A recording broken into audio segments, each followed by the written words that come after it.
welcome to Okon Bros. This is Eric. And I'm Michael. And if you want to learn about the secrets of the universe, the law of attraction, mysticism, brohood, gambling, movies, pop culture, archangels, magic, good food, business, health, family, and mediumship, smash that subscribe button, hit the thumbs up, press the noti icon, and spread this video around like peanut butter and jelly. So today we have on Peter Panagore, a two-time near-death experiencer, pastor, entrepreneur, and best-selling author of Heaven is Beautiful and 2 Minutes for God, Quick Fixes for the Spirit. Gosh, thank you for coming on, Peter. Hey, thanks for asking me, Eric. Happy to be here. Hi, Michael. Hello, Peter. Thank you. Thank you. So I wanted to jump right in. We're huge into mediumships. We have, people that we visit all the time. Our father passed away 2018. We always go to this medium by the name of George Anderson, and that was our first medium that we went to after our father died. Now, the first thing that he said to us when he came through, he said that the reunion on the other side was amazing. He said, catching up with family and friends, he says it was so amazing, indescribable. It was indescribable that he wishes we can go do that reunion and then come right back to where we are here.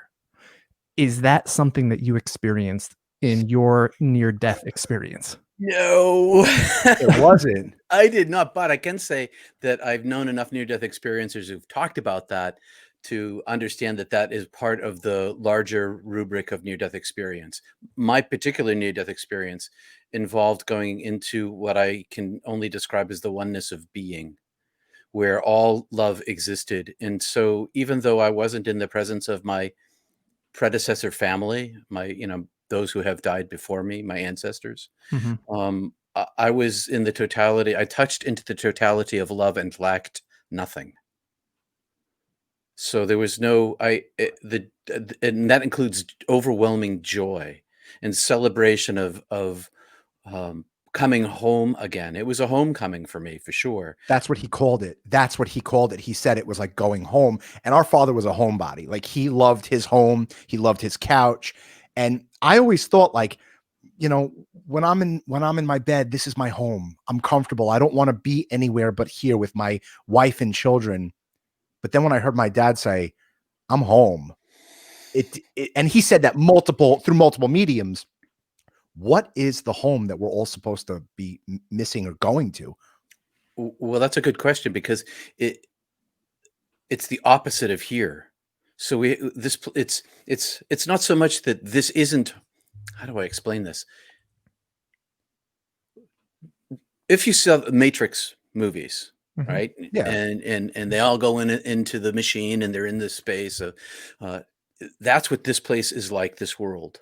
To me, the other world with a capital T and a capital O and a capital W, that's reality with a capital R. This place over here is, the Hindus call it Maya, right. Illusion. It doesn't mean it's fake, and it doesn't mean it's bad. It just means that it's not permanent. The other side has permanence to it. It has there's no temporality to it. I had no physicality. I didn't have any molecules, no DNA, no eyeballs, no brain, nothing. I was another, and it's impossible to talk about. Okay. So it's always in metaphor. I'm always doing the best that I can. So the images that I use are just metaphor. So what did you see? Or take us to the beginning.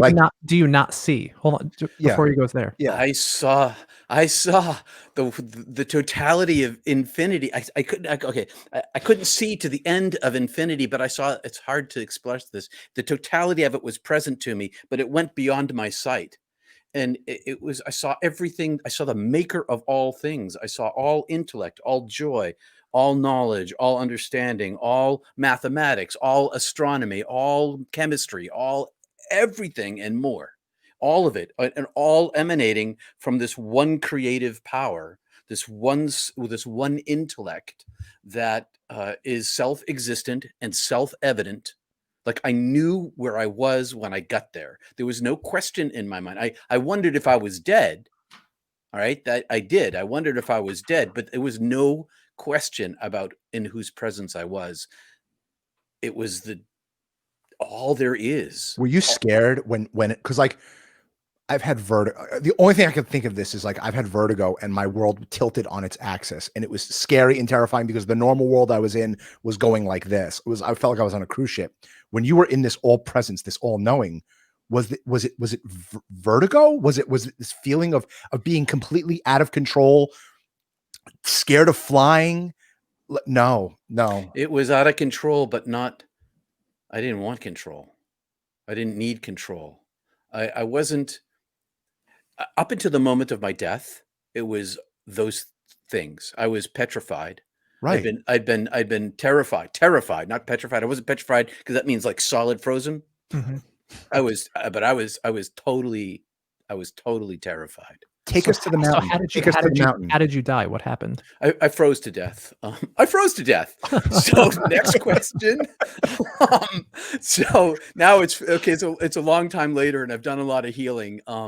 But there was a long period of time when I first came out of the closet about this that I cried every time I told the story, and I mostly don't cry anymore. But that's because I've dealt with the trauma of that night. Was significantly terrifying. Short story. It's a long story, but I'll tell it in a short sort of way. I was ice climbing in Banff Provincial Park, which is in Western Canada, on a world famous ice climb. It was my first ice climb. I'd been a mountain climber and a backpacker since I was a kid in the winter. So I wasn't out of my element. I was actually in my element. One of my favorite places is outside in the middle of the winter doing sporty things. And so I made a mistake in my equipment because I couldn't afford or find 2 ice axes. So I had an ice axe and a hammer, which is much shorter and not the right tool for the job. And so that setup slowed me down in my climb with my partner, who was a certified lead climber.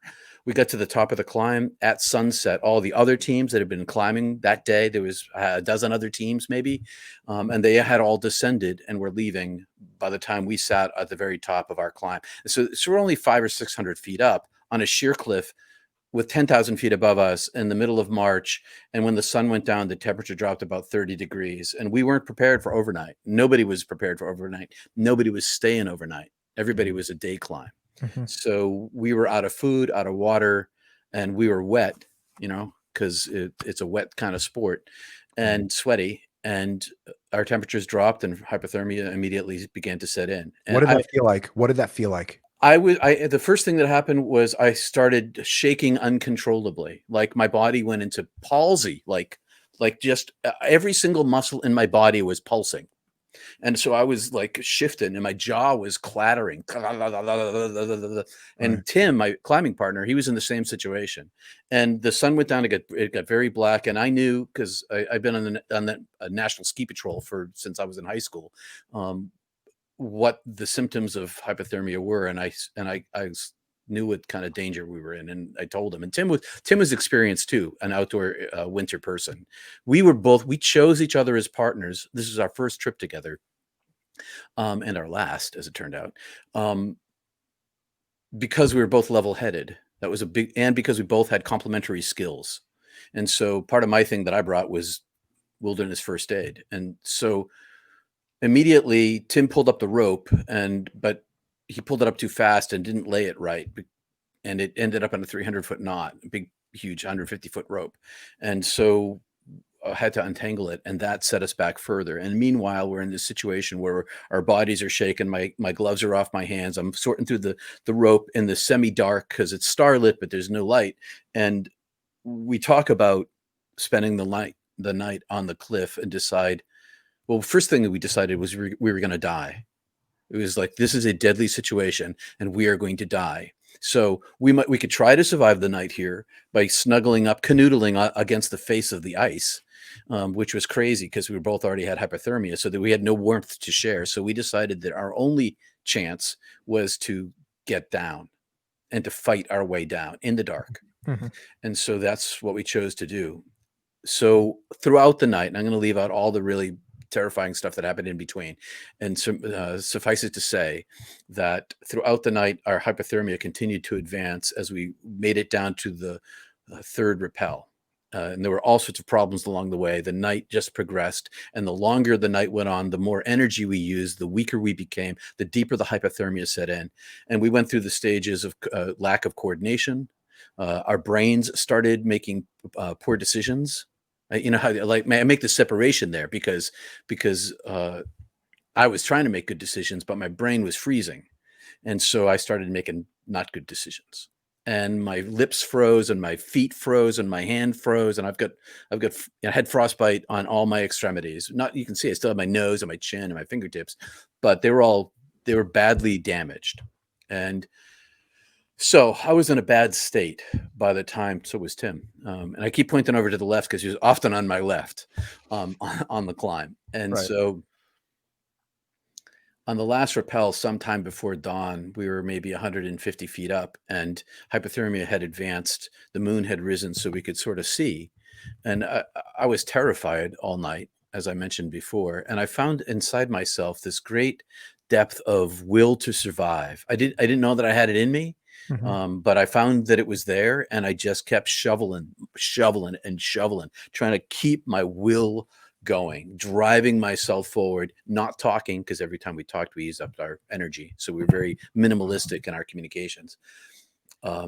So the night progressed. We're on this last ledge, and on this particular ledge, there were iron pins with rings and carabiners and straps with carabiners. I was hooked into the mountain, and Tim was hooked into the mountain, permanent structure. And I took the rope, which I was the last one down on this rappel, and I tied it off to my harness, took the other end, and I tossed it off to go out around this crag, like this face, and began to pull it in, and it just jammed on the first pull, and I couldn't get it out. You know, maybe there's some V rock, and it kind of it snugged right in there, and then I couldn't get it free, and Tim couldn't help me, and hypothermia continued to advance. And it got to the stage where I knew the first thing that happened was that I got hot.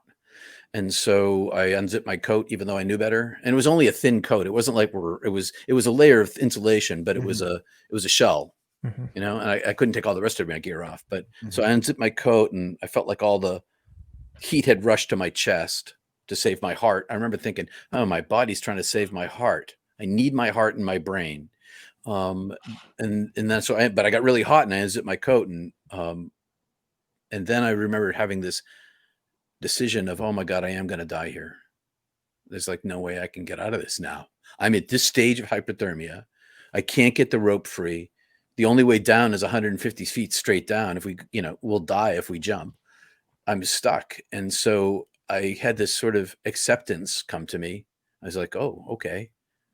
That's the way it is. And so I started thinking about my family and God, and then I started falling asleep. I fell asleep a bunch of times, crunched down on the rock, collapse, and pull myself up. And then as I pulled myself up this one time, I suddenly my eyes went to tunnel vision, and it began this quick collapse. And I was like, what's going on here? Never saw this before. And fade to black. And when it faded to black, I thought I was afraid of this thing. Okay. I didn't know what it was, but it scared me. And when it went black, I realized that I didn't fall asleep, that I was actually still awake, because I thought that I was falling asleep. Oh, that isn't what happened. I was awake, only I didn't understand, because I felt like I was upright, but I couldn't see my legs or my body, and my interior vision suddenly opened up into this darkness, and I could see in front of me, where the mountain should have been, an infinite expanse of darkness, and way far, far in the infinite distance, a pinprick of light appeared. And this pinprick rushed at me faster than the speed of light over the distance. It was as far away as a star at night. When you look at a star at night, it's that far away. And in an instant, it was right at me. And it got bigger when it came, and it communicated to me. and it communicated, "I'm taking you," only there were no words. It said it to my brain inside my head. "I'm taking you." And I was like, "No, you're not." And I struggled to put up all my will to, and it just took me like I was nothing. And I didn't know what was going on. And as soon as I was taken and I was enveloped in this intellect, I had this super sense of the unlimited power of it. Once I was I don't know, an ant compared to an elephant. I was a molecule compared to the sun. It just took me, and I was no longer afraid. I was suddenly in comfort. And in intellect, it was communicating comfort to me, like directly to my soul, and carried me up the proverbial tunnel. Only it didn't look like a tunnel. It was like this, because it was still this huge expanse, but it was like I was in the darkness. There was another darkness that was a tunnel. And the next thing I knew, it either became this entire infinity, or I went through a barrier and I was suddenly inside an infinite, again, the size of the universe, only I am the only one in it. There is nothing else. And I can see, it's total darkness, but I can see and I can see that it's darkness. And I describe it as when you go into a dark room at night and you close the door and the shades are down and the lights are off, and it's like you can't see in the darkness, but I could see in the darkness. And the first impression I had was expansion. I was like I inflated. I'm bigger, and I was myself again. And I thought to myself, this is me. How did I forget that this is me? This is who I actually am. I thought that was me, but this is me. And I was comfortable, and I was utterly alone and completely unafraid. And I could see in every direction at once. And I could see that I could see no things. I was in a place of nothingness. There were no things there. And that included time. There was no reference to anything except for that I was feeling good. I'll stop for a second and let you guys get a word in. No. Keep going. Go. Keep going. Okay. So this is amazing. So I'm in this space. I often describe myself, and these are all metaphors, because the language of all mystics is metaphor, symbol, and myth. You don't get anything else, because I'm in a place where there is only otherness, and it is so other that there is no. I just said a minute ago, there's no reference point for myself in this infinite space, but there's no reference point for anything, because there is nothing there. I'm not even a thing anymore, nothing that I recognize as a thing. And so I'm in this comfort space of myself, wondering what's going on, seeing in every direction at once in this illuminated darkness. And because there's no time, I had to construct a sequence of events to tell the story. But this is timelessness. And what timelessness, as I experienced it, was the all totality of all time that's ever existed, all in one place at once, and no time at all. So it's this, I don't know how to describe it, but You can't. I can't. Yeah. And it's timelessness. And so then this, like a portal opened in front of me. One of the things about near-death experience is that the longer away it is in the past, the deeper you dive in your meditative life, into your meditation, not seeking the answers to the questions you're asking, but just seeking the oneness of being, the more you remember, the more your soul speaks to your brain about what happened. So I've for a long time described this experience, and I describe it this way in the book, as like a portal in front of me. And I can see through this portal, and it's this flowy, shimmery, transparent, translucent, and also solid flow of light. And I can see through it, and there's another tunnel that bends far into the infinity itself. And I've come to think of this now as the light came right up to me, because and I reached out with myself, and I touched it with my being. And when I touched it with my being, which is very attractive. It was like very attractive. I wanted to touch this thing and I had no fear. And when I touched it, it was all livingness, all livingness of all of the universe. It was the origin of all life, origin of life itself. It was life itself, and it flowed into me, and then all these things happened. I heard my name called, like Peter? Peter? No, Okay. not Peter. Peter is the. I've come to understand that Peter is the form that I have here, but it's not me. This is the calling of the origin of my soul. This was the speaking. I talk in Christian language, but I could speak in another metaphorical language, but I'm most familiar with Christian language. This is the origin of the calling of the origin of the beingness of myself. It's that which calls me into being. Do you know what your name was? I can't say it. There's no words, no lips. There are no lips. There are no concepts. There are no, my soul is my name. So I have a question. Yeah. How did this change you for coming back here? And I want to get into how you came back to us. But how does this change your perspective on things? Was it like a movie? No, hold on 1 second, Mike. Let me finish. All right. Like, how does this change? Does anything matter for you on here now? The only love matters for me here. Love and my family. I came back to help my family. But like money, the rat race, like, you know what I mean? There are those in my life who wish it mattered more. If I put it that way, I came back an entirely different person. And I was going to go into the family architectural firm. I was an undergraduate. I was going to go to graduate school where my sister was already in graduate school. I was going to go to, I won't mention the name of the school. And I was going to go there and join the firm, and we were going to, make $1 million. And that I no interest in that anymore. Right. You're still there. You're still there though, right? Like, it never goes away. Right. That's what I read in the book. And I don't understand that. Like, you're here now, but like, you're still thinking of yourself there.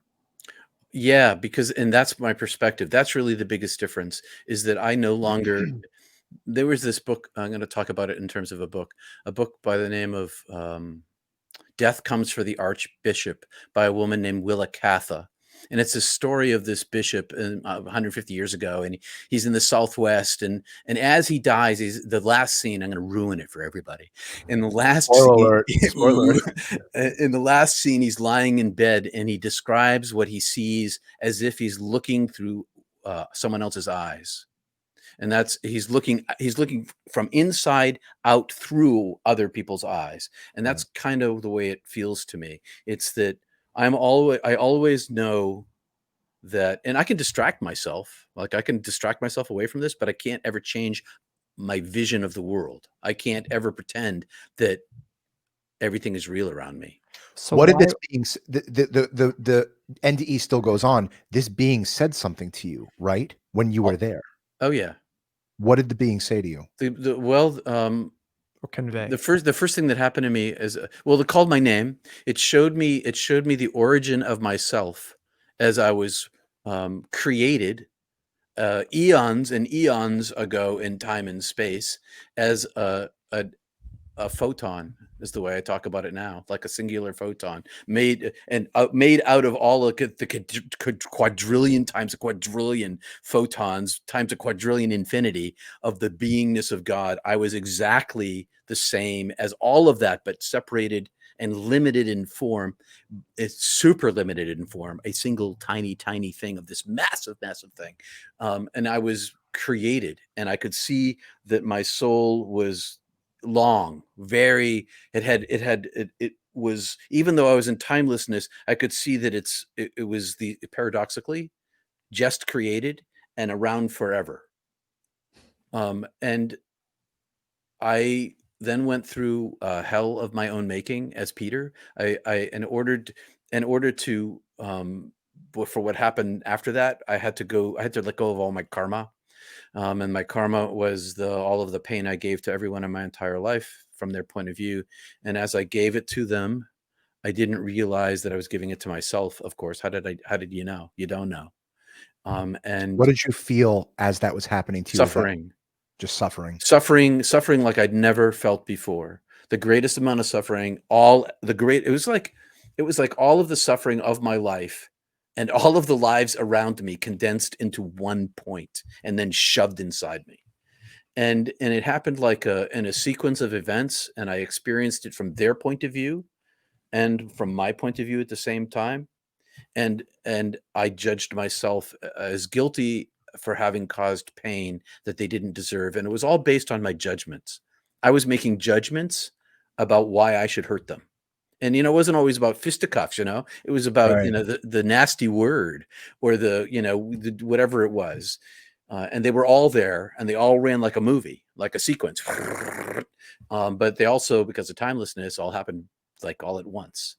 And I judged myself as guilty, but I judged myself as guilty because the self-evident nature of the divine was infinite love.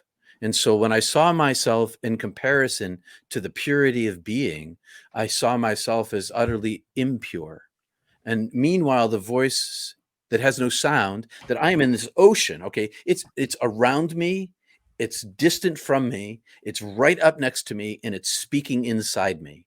And it's saying to me, I love you. I made you. I'm creator. You're a creature. I've always known you. There's nothing about you that is unknown. It showed me this. It wasn't like giving me a speech. It was showing me this.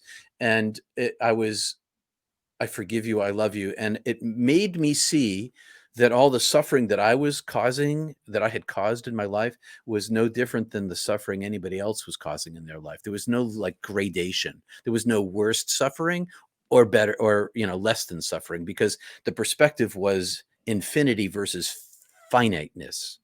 Mm-hmm. So when you're on the surface of the moon and you look at Earth, it looks smooth.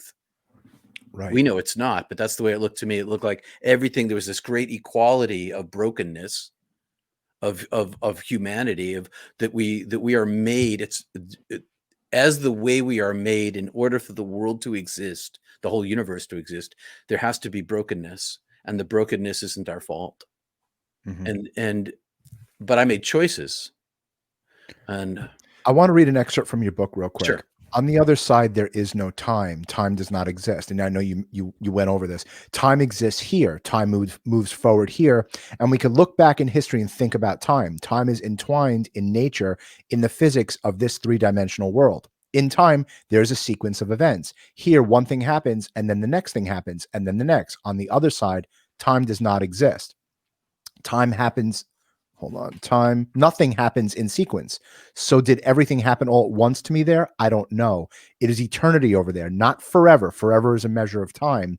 Eternity is outside of time. You were other people there, right? You were feeling other people's emotions wherever that dimension was. So that was life-changing to me when I read that. Your book was amazing, by the way. And anyone listening to this, everyone should pick up Heaven is Beautiful by Peter Panagore. You can be and do anything you want on that other side, and there's no judgment. There was no suffering. How could when there's no suffering, there's no judgment. All of the negative things of this world they just don't exist there. Right. So there's not like a choice. They have no. There's no time. Like Nope. You're not bound by this body. So why are we here? If it's so great. If it's so great over there, are we here to learn lessons? I don't know the answer to that question. I don't know. All I know, I can say this, that to me, this is the stupid place. I'm stupid here. I am like really stupid here. My brain is in the way of my thinking. When I was in the other side, I had no brain, and I could think at rapid. I could think at rapid speed, which just sounds so like silly to say, but you become superhuman. Did you meet other souls? No, I didn't meet other souls, and yes, it's superhuman. And I didn't make myself that way. Like I didn't choose this thing. It happened to me. It was done to me. So did your soul want to be Peter Panagore here? Did you feel that? You don't. No. Nope. No. I was done with that. I was done Right. with that because that was like a skin I was wearing. It never was me. It was like the sweater I have. I know today I'm going to wear this gray sweater, Right. and tonight I'm going to take it off. Tomorrow wear another one. And that's what it was like. So are we there and here at the same time? Yes. Yeah. And more. More there than More here. there than here. So what piece, if you can consider, are we a drop of the ocean here right now? Yeah. Yeah. Man, I feel like we're finding out the meaning of life right now, Eric. This is unbelievable. Yeah, no. The body itself is the filter. Yeah. So, but so is the world. The whole thing is all made of the same substance. As physics advances, and I think they found a new quark this week. We're gonna keep digging and digging and digging, and we're gonna find out at the bottom it's not turtles all the way down. We're gonna find at the very bottom it's love. It's the divine self, and that's what makes us be. And why are we here in this place of suffering? I don't know the answer to that, Eric. I don't even ask that question anymore because I know I'm not from here. I know I'm not from here, and I'm not staying here, and I'm not interested in finding and troubling my brain, seeking an answer that I know that I knew on the other side, and I knew that on the other side. Okay. Mm-hmm. And it's much more complicated that I could, even if I could remember what it is, what I remember about it is that it was way beyond my understanding, even over there. So hold on. Eric, How long were you physically dead for here? I don't know. How long did it feel over there, though? Did you feel like you were there for? I was there it was a long time over there. 5 minutes, 10 minutes. I was in timelessness. I don't really know, but all these things happened. All these things happened, and so not only did I go through this hell of my own making, and I described the purgative fire, the divine fire of purgative love, which I stole from Catherine of Genoa, which is like it burned it out of me. The suffering burned out all of this. Like, we just went through Christmas with a Christmas Carol, and the Marley. These are the chains I forged in life. Those chains were all released from me, and I wasn't my effort to make that happen. All I needed to do was be witness to the love that was infinite, and turn my heart toward it. And when that happened, I was infilled with the oneness of being. And what did that feel like? What'd that love feel like? I love my son and daughter. I love my children. I love my bro. I love you, Peter. I really I look at my kids. I look at my wife. I look at my mom. I love my dad, even though he's not here physically. That's the first thing he said when he came through that medium is nothing has changed. I'm just not with you physically. Nothing has changed. I'm still the same person I was down over here. I still love you over here. What did that love that you speak of in this book? If I did a word search for the word love in this book, it would be there 5,000 times. I love my children. That's what it's like. That's what it's like. Only it's that times a quadrillion. How's that possible? Like, what? I love my kids. How much more can that get to? Well, imagine every father that's ever lived says the same thing. And then imagine that on every, we're not probably not the only species in the universe, right? I believe it. So Absolutely. on every planet, everywhere, every father who's ever loved a child, whatever DNA, if they have DNA, all of that time, it's immensely greater than that. It's so, the beingness of God is compassion itself. It's selflessness itself. It's every time your kid cries in the middle of the night and you get out of bed when you got to get up early to go to work in the morning, and you go in that room and you might be a little grouchy because you got to get up. But as soon as that you get to the kid's bedside and the kid's crying in fear, you're like, switch on. It's that kind of selfless compassion where you protect and comfort the innocent, who is the reason for your being. So that's the meaning. The meaning to life is to be compassionate to others. Yes, it is love. And if I were going to create a species and put inside them a chance for, if I were the divine being and put inside the species itself a chance for seeing me, I would put it in love, because everybody carries, well, sociopaths maybe not, narcissists maybe not, maybe they do, I don't know, but everybody else experiences love in all these different ways. The way you love your brother, the way you love your father, the way you love your kids, is all these variations of it. It's all of those loves all piled into one times another huge number. It is, there was so much well-being. I had so much well-being that I had not a concern for the safety of a single human being eternally at all. Wow. Because like obviously as a father, my biggest fear is my life's goal is to make sure that my children are taken care of, right?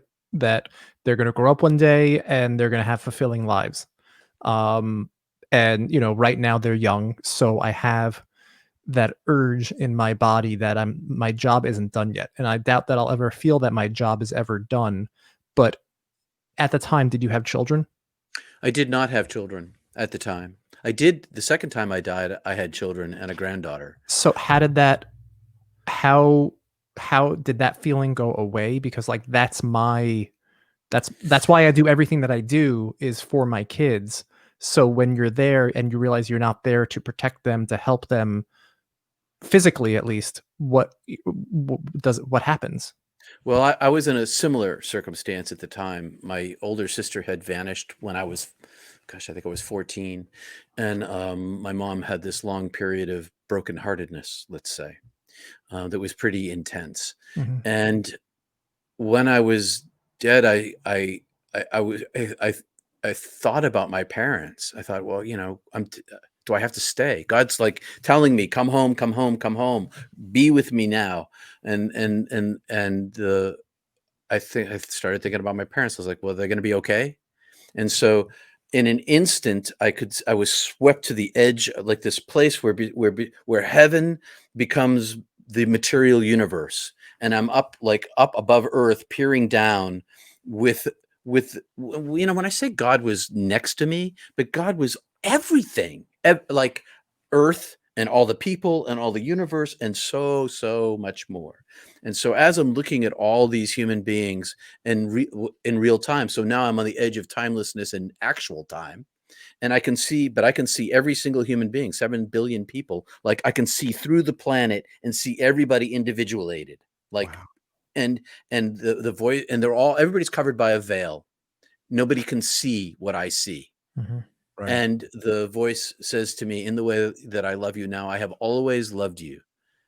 And this way of being loved is, it's joy and bliss and adoration and beauty and understanding and wisdom and paradise and selflessness and compassion and wholeness and healing and adoration and awe. And it's all one thing. It's not like separate. They're all together, and it's infinite. And the state of my well-being is permanent. I am incorruptible in my soul and in my consciousness, in the presence of made by the Creator. And the voice said to me, all is well, all was well, and all will be well because of my love. And that's I took that quote from Julian of Norwich, but that's what I heard. That all is, was, and will be well because of my love. And I could see my parents' faces as this was being said to me. And I could see like two tracks. I could see their life without me and their life with me. And their life without me was not abject suffering, but suffering, more suffering, extra suffering, another child gone. And then their life with me was less suffering. And the voice said, when they die, which is really soon, because I'm in timelessness. So the length of my life is the snap of my fingers. That's how long my life was.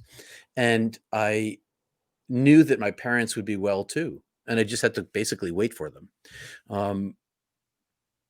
But they would probably be there in an instant. Right. Anyway. But I also knew that there was going to be this long period from their point of view that it was going to really be terrible. Right. Right. You saw, so this is I don't want to say a conspiracy theory of mine, but I feel that our lives are mapped out. So you saw your parents' life here on that track of you not being here and them suffering and being in pain and living the rest of their days on earth in abject misery because they lost 2 children.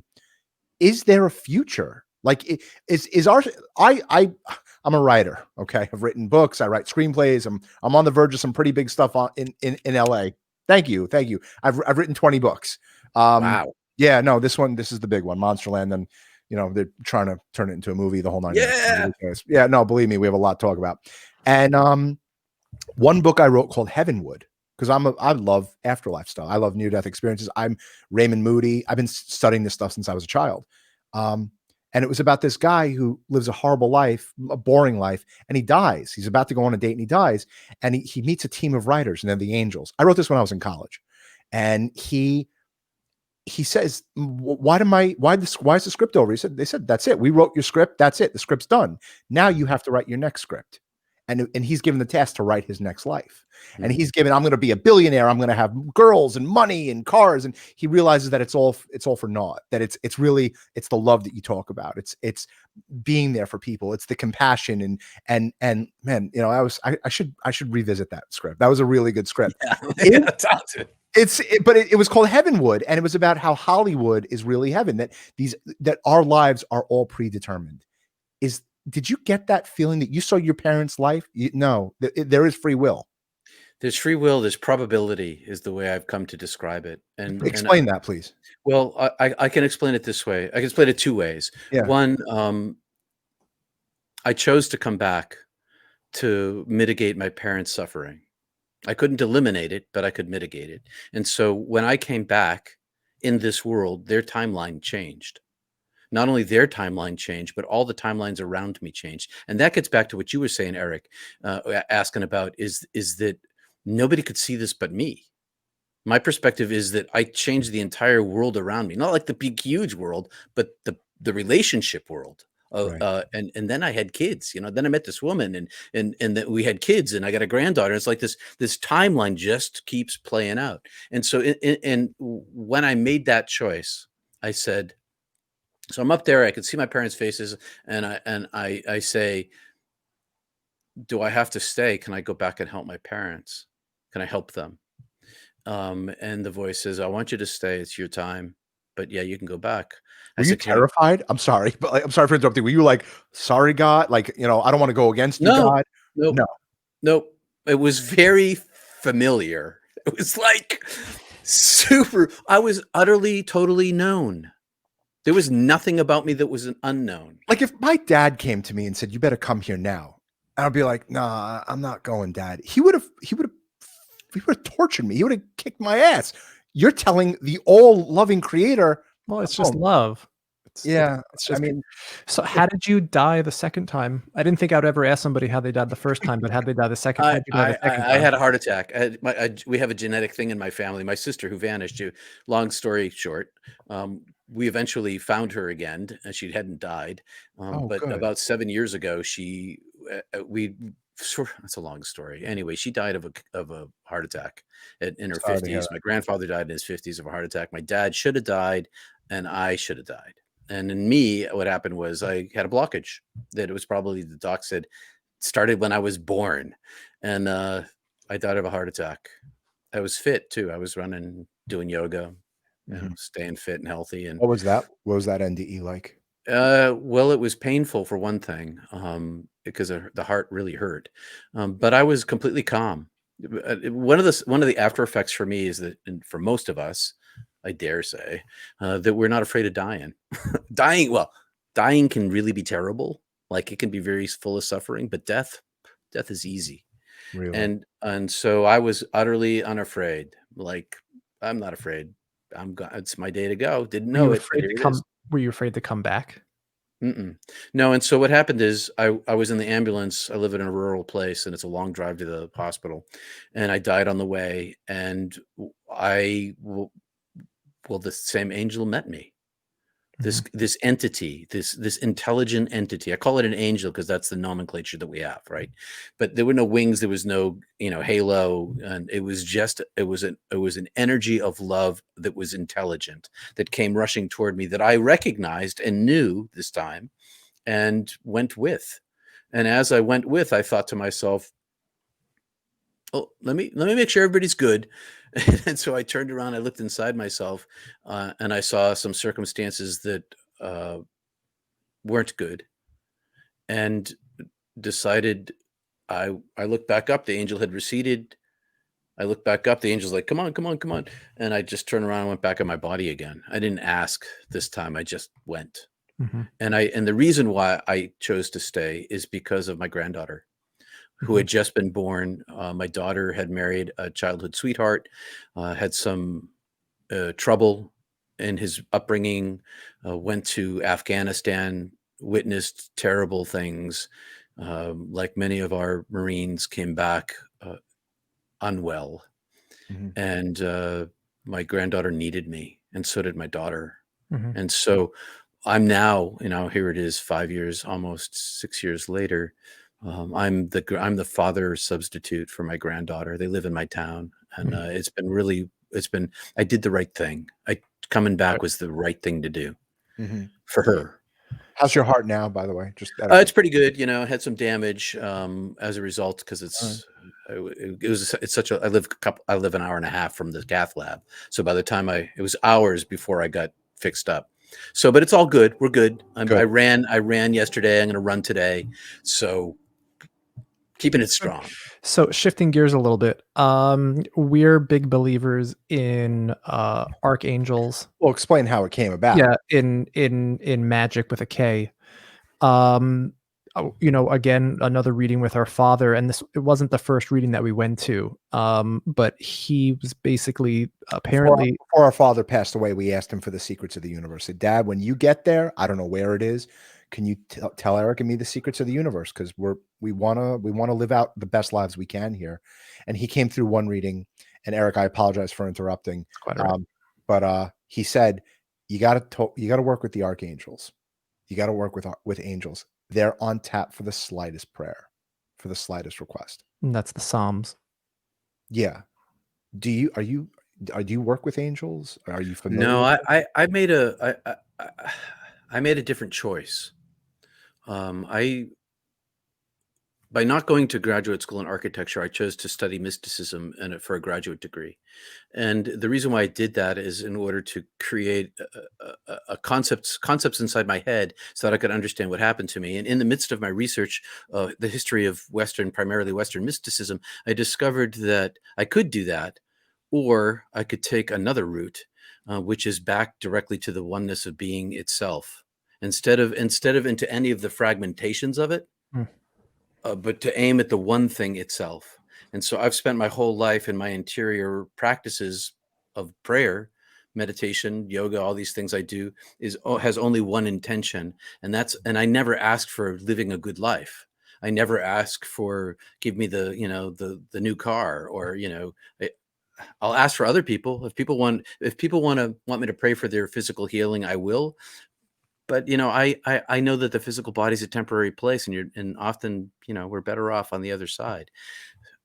So my aim isn't to communicate with anything other than the oneness of being, and I'm not interested personally in any of its manifestations. I'm just interested in being in the presence itself. And the thing is that when you cultivate the divine presence itself, an opening to the divine presence itself, then all these other things happen. All these magical things happen in your life. The radiance builds inside yourself that becomes like a bubble of your life. So we were talking about probabilities before, right? You asked me about the probabilities in life. And so when I died, I made this choice. When I was coming back, I said, do I have to live? Do I have to stay here? God says, no, I want you to. I said, can I come back here to this oneness of being, to this place of union with you? And God's like, yeah, you come back here. And I said, I choose to live my life. God says, you won't live your life. And boom, I get sent back. And as I go, I have that much time to make a decision. And the voice said to me, make a choice. And I could see like the butt end of a suspension bridge cable with a million entry points, as if each cable was an entry point, and I could choose between any of them to go into this life. And all of them were probabilities for the life I would live back in my body as Peter. And so in the middle of this cable, was the intensity of the light itself. It was like the cable was made by the light, but it became more intense to the center point of entry. And I remember thinking, I like my bohemian life and desired to be a writer. And like, so I didn't choose this center point. I chose off to the side of it. And when I entered into it, I saw all of the probabilities. I saw all of the probabilities of all of those lives. And then I saw inside the path that I chose all of the probabilities as well, all of them based on my free will choices that I make in interaction with the 7 billion people on the planet who are in the same situation I am. So there's always this complexity of change. It's like Yoda said, the future is difficult to see. It's always moving. That's because everybody's always making decisions, but there's all these probabilities. And the way that my life is lived in the real world is that I see my life before it happens. I don't like have visions of airplanes crashing and, tidal waves coming. I just see my life as it unfolds. Oh yeah, I've been with these guys before. I think to myself, I see your faces like, oh yeah, I remember that. And that's the way it's been for me all along, every day. And how do you tell people that? Especially Right. now I tell you because I'm open about it, but people think you're crazy. And so you shut up about it. Well, that was my next question. What do you say to the naysayers? Are you like, You just wait? just wait, you'll find out. You don't have to believe me. I have never ever tried to convince anybody. I am strictly Right. not an evangelical. I do not try to convert a single person because you're going to find out for yourself. So what we've been described of is that if you're a narcissist or overall like a person, you can do evil acts by accident or you're coerced or you're forced to be doing evil things. But if you love evil or if you if you get off on evil, you're technically stuck in you're further away from the light, right? Is that something that you can have? What experience do you have with that, so to speak? Well, I've met people who radiate evil. I've met people who radiate darkness. I've been in the presence of people whose auras like suck in light Mhm. and consume it. Um, You don't I you don't get that with us, do you? One of you, Oh no. Oh no. but I I'm admit only kidding. I'm only kidding. Not at all. Not I'm at all. I'm a sucker for the Kardashians. If that's the purest evil that I could be, Well, no, probably they're run of the mill. Yeah. Probably. Yeah, no. Yeah. No, darkness is this thing where it, if you're blind, you can't see. That's just the way it is. And you Right. can't make people who can't see. They have to see it for themselves. Right. And you can bring love to them, but some people are incapable of it. But that doesn't mean that when they leave their biology that they don't have an opportunity to be in the oneness of being in the divine presence of love. Right. Right. They have to see, like when you said that, you saw all the suffering that you caused. If they accept that suffering, they can move on. Yep. But if they can't, then they won't. Were you physically there? Like you said it like it was like 10,000 eyes. You saw in front of you, behind you, up, down, left, and right. I don't remember what that's like since I've been inhabiting this meat suit. But like, did you like you remember this, right? Like it was like you going from this room to the next room, and you Yes. remember going into that next room. Yes. And the weird thing is, when I was in that next room, I didn't have a brain. So one of the first things I had to think about when I came back was, how do I remember this? Right. And Right. plus, I didn't even know. This is 1981, and I never heard of this before, and I couldn't Google it. I didn't even know what Right. words to use. I Right. was all I know is that I'm now an alien inside my body, and nobody knows this, and Right. that I now brought back with me memories of the other side, but I also knew I had no biology over there. So what's the interface? How do I remember this thing? How do I tap back into this again? And Right. there it is. There I Yeah. am. Do you Um, believe in mediums? I think I don't believe in them, but I know that there are mediums. Mhm. I don't. I know that there are charlatans. but Yes. I know that there are mediums. I've had ghost experiences. Like Right. what? Can you tell us? Yeah, I'm a stilt walker for parades, local parades. I put on Okay. stilts and costumes, and I walk in parades. It's incredible. It's really fun. Yeah, And it's incredible. I've been doing this for a long time. And upriver, I live at the Bonneville Peninsula, and there's this river. And upriver is this town that had the Pumpkin Fest parade, and it's their big famous weekend. And the river runs between these two towns on this short little bridge, and it's a tidal river, so it's salt and it's deep and it's fast. When the tide turns, it's a very fast channel, lots of water, narrow space.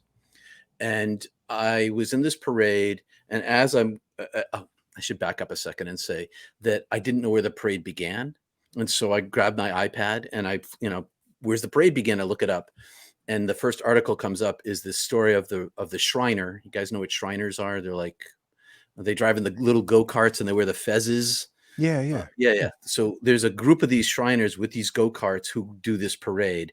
And 3 years previous on this bridge, this Shriner hit the ramp. They put this little ramp and he hit it wrong. He flipped over, hit his head, and died in front of everybody. Oh my God. Yeah, it was terrible. And Yeah. it was in the news at the time, but I like, oh my God, I remember that, read the whole thing. And I go up, I find where the parade starts. I do the parade. Now I'm on the bridge, and I'm in on the double yellow line. There's sidewalks on the bridge. It's a 2-lane road, and everybody's sitting on the sidewalks. And I look over and I see two of my neighbors, and I spin on one foot. I have a lot of momentum going forward. I have this long stride. And so I put my left foot down, and I lift, and I just turn. So I pivot like, and all of my momentum goes with me. And so now I just step out, and I'm halfway across the single lane, and I'm aiming to do one of my daring deeds, which is I stop short right in front of them and wow the crowd, which I've done a billion times. But as I step, I realized that I made a mistake with the bolts in my stilts. I had to replace the bolts in my stilts that day, and I couldn't get the right gauge. And so I went one gauge down. And as I landed on my right foot, right in front of them, the stilt broke. And I had all of this momentum going forward. And I was like, this is it. And so I started going over the crowd, over the railing toward the river. And as this happened, I popped out of myself, and I saw, I was like in two places at once. I saw from inside of myself going over the railing and watching the river coming up at me. And I saw myself outside. I saw my body out from the outside, and I saw this entity, this like gray amorphous cloud right behind me. And the next thing I knew, I'm back in my body again, and I go down straight. So I have all this forward momentum, and instead of going this way, I've designed my stilts that if they ever broke, I would slide down one of the stilts. It's a design thing, and so that I could control my fall. And so instead of going this way, suddenly all of my momentum is going downward.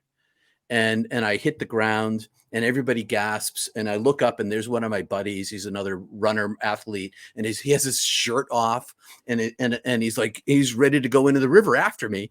And he tells me that his other buddy, this young fella, had also gone to the other side of the river, and everybody was like ready to go to save me, which was going to be impossible because I had stilts on in the river. And then so everybody was like, I'm okay. So I pick up my stilts and I go to George's car. He's going to take me to my car. And as I'm sitting in the car, my phone rings. And I'm telling George the story, and my phone rings, and it's this other near-death experiencer who's also a paramedic and graduate, just got her doctorate at Columbia, and is a high school biology teacher. But she sees dead people. She's a paramedic, sees dead people. And I'd been counseling her for a year because suicidality is a potentiality of near-death experience. And she says to me, he didn't mean it. I was like, Wow. I just left a parade. I don't know what you're talking about. Tell me what you're saying. She said, I was sitting in my living room, and suddenly this guy appears to me, and he says he didn't mean it. He wasn't trying to hurt you. And The ghost tripped you. that's what I thought at first. I thought the ghost was trying to shove me off the bridge, but no, the ghost was shoving me down. Oh my God. Yeah. And then it hung around me for weeks. It like attached itself to me, Hmm. not maliciously. It wasn't malevolent or any of that kind. It was kind of lost. And she said to me that he did this because he thought you could see him. He thought, Wow. and so eventually I figured out how to help send him home. So that was a long-winded way of saying, It's people amazing. who die and come back see other things people don't. And so, yeah, I think that there are real mediums out there who are able to talk to the dead. That's not my shtick. I'm Mhm. more interested in trying to channel the light. And the reason why I want to channel the light is because it can then speak for itself. And then I don't need to have any words. If I can just convey it to somebody directly, like have them have an experience, a little tiny taste of it, then they can find out that they have it inside them and can seek it themselves. So, do you know, like, do you know when third time the charm is gonna be? Do you know when you're gonna die? Do you anticipate it? That was I like mean, a I'm looking forward to it. I'm like, right, third like, time's that's the charm. That was like yeah, a Doctor Strange thing when you felt you seen Doctor Strange, right? Oh yeah, Yeah, like that like where he comes out of his body, like right? that. right. Oh, It's that so happens. I've had that kind of experience. So that thing when you come out of your body, that happens to rape victims. It happens in yeah, circumstances of trauma. I've heard It that. Yeah. happens in abuse. Yeah. People pop out of their body and pop back in. Um, it's a mechanism of some kind. I don't understand how it works. It just is. It's like a defense mechanism. It is. It's like a disassociation thing. Are you looking Um, forward to going to the other side again, Peter? oh yeah, I've spent most of my life praying for it. Really? Um, So and how do you not I mean, you mentioned that, it's a big problem with people wanting to kill themselves to go back for near-death experiencers. Like, so are you just here for the people that you love? Like, how do you control that when it's so amazing? I was prohibited basically. I was told by creator that I was told by creator that I was a creature is a way to say it, but a more accurate way to say it is I saw myself as creature in the presence of creator. And I knew that I didn't make me. And it not just Peter I didn't make my soul. Peter's this ancillary thing. It's the soul itself I did not create, over which I have no choice whether it lives or whether it dies. And that same kind of ethic carried into my life. And so I was depressed for a very long time. Right. I was living in the land of darkness, and I could see the light inside, but out here I couldn't see what I saw in the inside, and it left me in despair. And to in order to treat myself, that's why I went to study mysticism. I went to Right. figure out how to dive within, because I figured the only way for safety for me was to be reconnected to it. I have two And questions, okay, and it, but I didn't really answer Eric's question yet. yeah, no, okay, all right. Which is that people often come back with a great longing for the other side, and um, there are those of us, not everybody, who have suicidality. And so basically, the idea is you're going to go sometime, and you already know that. So why not stick around and see what you can do while you're here, even though it's suffering. Do you know when you're gonna die? Nope. No idea. No, all that probability stuff. When I get to that point, I'll be like, "Oh yeah, I Okay. remember this." Right. But I know that I am going to die, and I know that the length of my life is a moment. And so that's another reason why I can endure it. And the other thing is that enduring life, the deeper I dive into the divine itself, the stronger I become in the world, the more I'm able to have courage in the world in order to deal with just living here. What do you have to do to get to that status? You got to do meditation, Mhm. and there's no way around that. It comes through grace, like God can do it to you. And I've had those experiences where I've become more integrated in the world, not by my doing, another mystical experience, but around the world in every culture, there's always this combination of mental focus and breath work. And it can be in flower arranging. It can be in Sufi dancing. It can be in Qigong. It can be in sitting meditation, Gregorian chant, any form that it takes where the mind becomes focused on the breath, and you take over the narrative of yourself. You no longer allow your mind to tell the story of who you are.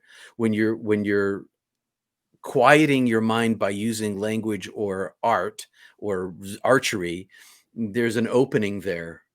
And that opening there is this moment of peaceful nowness, this isness. And that is a collective thing. You can collect that. You can collect that and put it in your nowness bag, because nowness is timeless, right? And so every time you tap into the nowness thing, you get to keep it. And so you never regress and you always progress, but it is a striving. You have to strive. So like law of attraction, mysticism, magic, all of those type of topics, self-improvement, it's all basically just tied to the divine All of it. of the creator. So it's all just different forms, the religion and Buddhism and all of those signs and sigils and just all of those things. It's all down to just the oneness of your soul. Yes. And if you can connect to that, you connect to all of it. You don't need all the other bullshit. No, because then you get all the other bullshit. They all kind of come. You can choose one thing and manifest that one thing in your life. That's what I was just about to say. Yeah. Yep. And you can do that. And that's not bad or wrong or anything else. But if you do this other thing, you get all of those things and more. So you're a manifester, right? So you'll manifest what you want in your life. I only want the divine. And so my whole aim of my entire life is to manifest the divine presence inside myself. And to do that, I have to just open the door and get out of the way. I'm the one that's in the way of this. And the more that I get out of the way, the more the door opens, the more the presence is manifested in me, the more that can manifest into the world through me. So I'm not trying to attract with intention $1 million or a penny on the sidewalk. I'm merely trying to attract the attention of the divine and let that live inside me and let everything else take care of itself. Because none of these things in the world, all of my desires in the world, none of them last. All of them are fake. All of them are temporary. And so having seen the origin of my soul makes me understand that that's all there is. And why would I want to spend my mental energy acquiring that which is temporary? I mean, I have to, right? Because you got to eat, you got to pay the mortgage, you got to raise the kids, you got to do that stuff, but not ultimately. So wait, your hold on, Michael. Your soul. I mean, so our souls were created. So does that mean that they can be destroyed?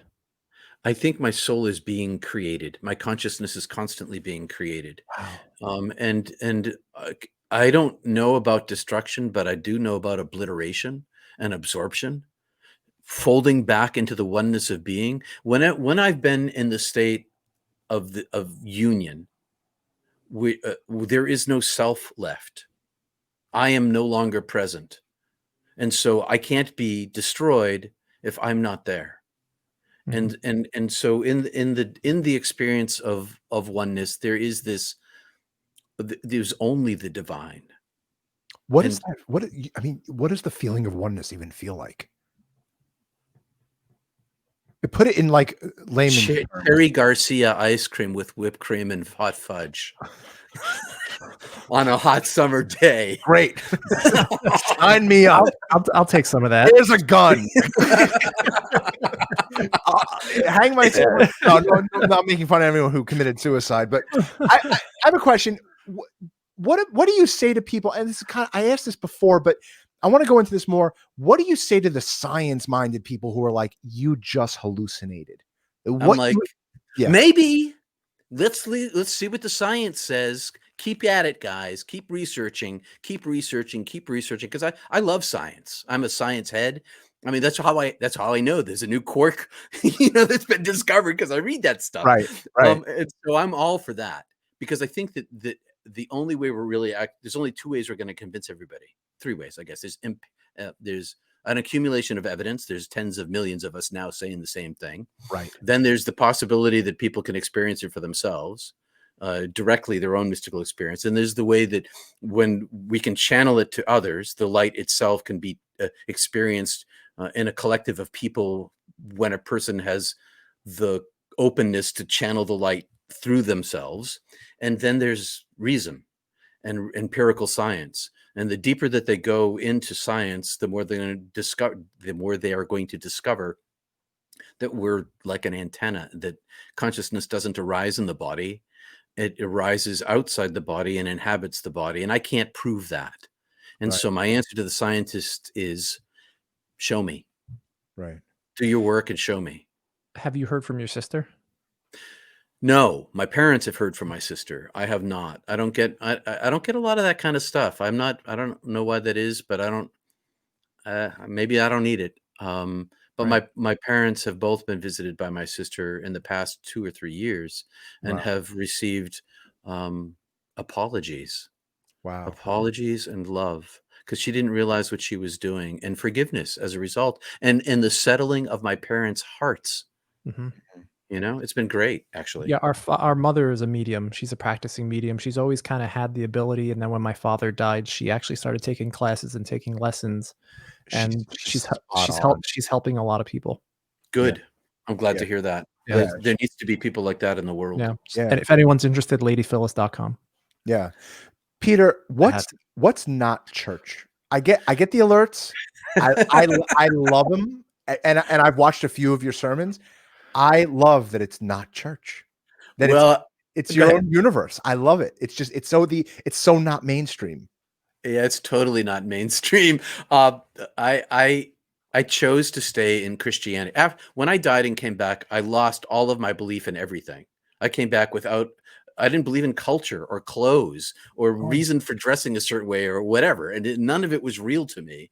And under the advice of a professor, when I explained the circumstance of my friend, I didn't tell him, of course, and I Right. didn't describe the entire experience. He advised me, he said, look, you can go study Hinduism. You can go study Buddhism. They all have mythologies. They all have structures. But are you going to learn Sanskrit? Are you going to learn Japanese? Right. So maybe you might want to stay in Christianity, because it has its own mystical stream. You're going to find what you're looking for there. And so I chose to stay in Christianity, and I worked as a pastor for 18 years, doing lots of social work. I was basically the social work minister, helping everybody who needed it. But I never bought into the whole idea that Jesus was the only one, and I had to lie from the pulpit the whole time. Wow. Because I see it inside of everybody.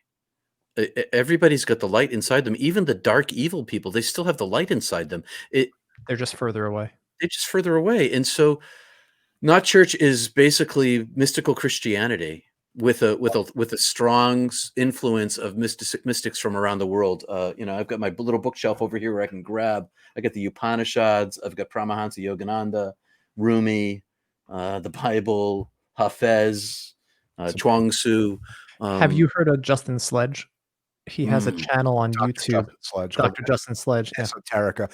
So our father, we were raised Jewish, but we didn't study. Like, I had a bar mitzvah, Eric had a bar mitzvah, but we were not like holy rollers. It was for the party. It was for the party, right? And our grandfather was in the Holocaust, so we have a heritage that we respect. He survived. His entire family was wiped out in front of him. Oh my Yeah, God. and he survived, and he lived till the ripe old age of 75, and he died after a weekend in Vegas. We came back from Vegas together, and he went baggage claim, and he dropped dead right at JFK. And we speak to him all the time. He comes through all the time. But our father came through in a reading, and our father passed when he was 69. He had lung cancer, and he beat it. He was a beast. He was an animal. He beat lung cancer. He was the longest living lung cancer survivor at Sloan Kettering, and he beat it. But the COPD got him. He didn't give up smoking. He was smoking cigars like crazy, coughing his brains out. And the COPD eventually got him. He died at 69. And, you know, again, when we said, Dad, tell us about the secrets of the universe. And he says, Jewish mysticism is a huge, huge part of it. And just recently, I had a reading with George Anderson a couple weeks ago. He said, not in a religious text, but heaven is like the 7 fruits of the Holy Spirit. Look up the 7, what was it? Seven fruits, right? Yep. 7 fruits. 7 gifts or the 7 fruits of the Holy Spirit. And I looked it up and it was like compassion, beauty, you know, all that stuff. Yep. And all that stuff. I'm diving down this Kabbalah rabbit hole. And mind you, like, we are not religious. We actually found out our father wasn't even Jewish, right? I think his mother was. His mother was not Jewish. His mother was not Jewish. His father was. But, like, you know, we're learning all this shit as we go. But we started diving into the Kabbalah. Have you? I've read it, and I've read the Zohar, but a long time ago.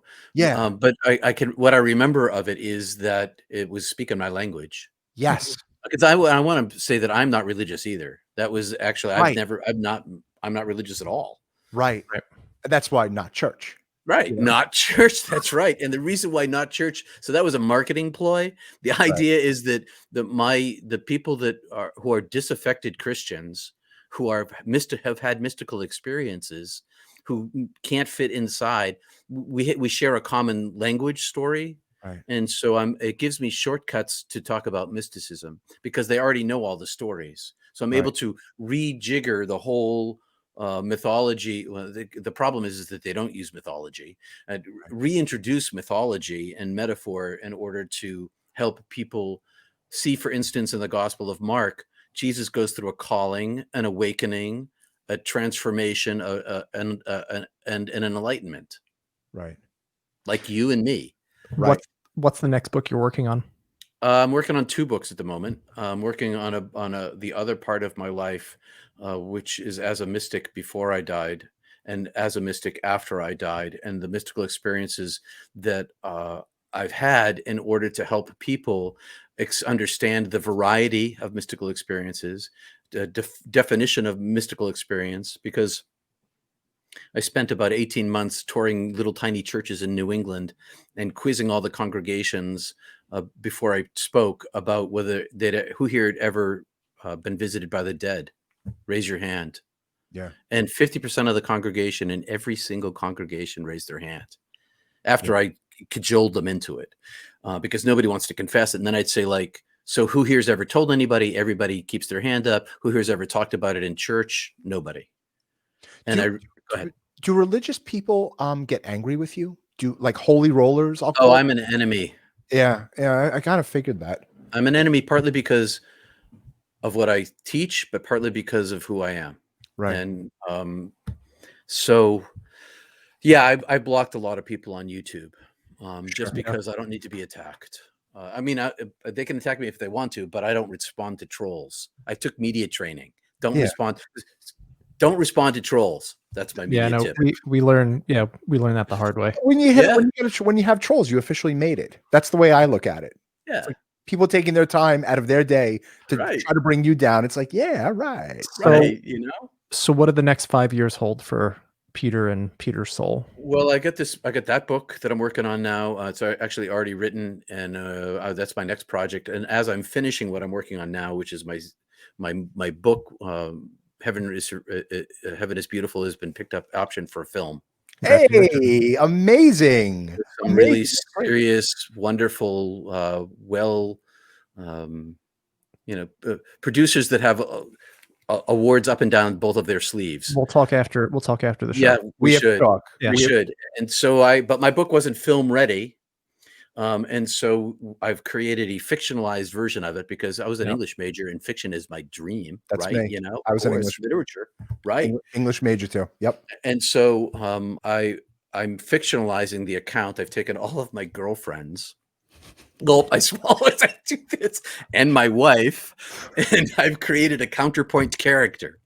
And so it's a fictionalized version, and I have 2 chapters left to write. I've been working on it for 6 months under their tutelage, and I'll be done with it this week, I hope. And then we're going to try to, bring it to my agent and bring it to my publisher. I have a high-powered entertainment attorney who's guiding my film career. in my book career. So we're gonna, when we We sign should off. talk because I don't have an attorney. Yeah, no, it's a done deal. It's a done. She worships authors. So, and I got her on a cold call, and it turns out she was a client of ours for 30 years, of our parents' limousine service, and I had no idea. It's a wild story. Before we go, that brings me to Synchronicities. What are your thoughts on Synchronicities? And like, just as a for instance, this book. You'll appreciate this. This book. Shambhala. Yeah, my last Friday, I was having just a bad day. I don't really ever have bad days, but I was just a negative Nelly is the best way I can explain it. So Michael and my mother, we were on the phone, and they were kicking my ass. They're telling me, no, knock it off. You can't do that. And then I get in the mail a package from George. And I know we talk about George Anderson a lot, but he really has helped guide us in our lives. And I get a package from George, and it's basically this book. And then I emailed him. I'm like, what's up? He's like, Dad's always watching out for you.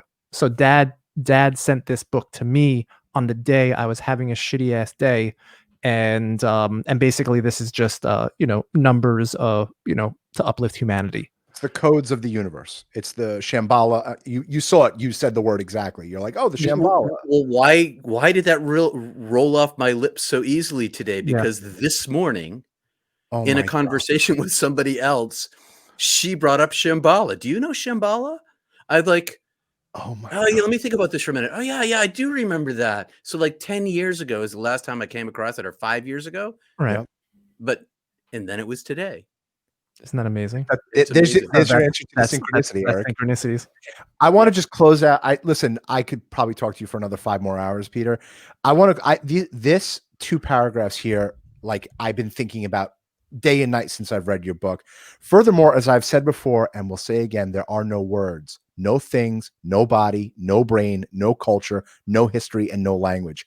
Here in this world, in our world, our height, depth, width, and time, there are things. Everything here is a thing, including this book, and you and me and rocks, hills, words, brains, molecules, particles. Even the Higgs boson is a thing. Everything is a thing here. On the other side, there are no things. No thing exists there. No time, no things, nothing, no thing. The most difficult task in telling this part of the story, the most important part of my entire story, is finding words to describe the indescribable. I mean, it's poetry, man. It's thank you. Oh, really and truly. Thank you. Really amazing. So like the scariest thing, Michael. Okay, yeah.